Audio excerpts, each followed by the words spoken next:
2 নম্বর আয়াতের মধ্যে একদম স্পষ্ট করে দিয়েছি। সুবহানাল্লাহ বলি। কারণ আল্লাহ তাআলা জানেন যে মানুষ কি প্রশ্ন করবে, ওটা আমি আল্লাহ তাআলা ওই আমি যখন তৈরি করছি তখনই আমি জানি। সুবহানাল্লাহ বলি। এটার নাম হচ্ছে আপনার রব। এটার নাম কি? আল্লাহ পাক রব্বুল আলামিন প্রশ্নের জবাব। আল্লাহ পাক রব্বুল আলামিন বলেন, আল্লাযী খালাকাল মাউতা ওয়াল হায়াতা লিয়াবলুয়াকুম আইয়ুকুম আহসানু আমালা ওয়া হুয়াল আজিজুল গফুর। আল্লাহু আকবার বলি।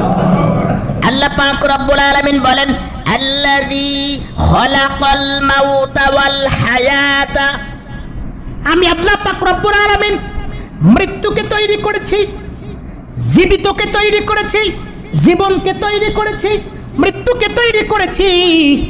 এর সিগনিফিকেন্স, এর কারণটা হলো আমি মানুষের মধ্যে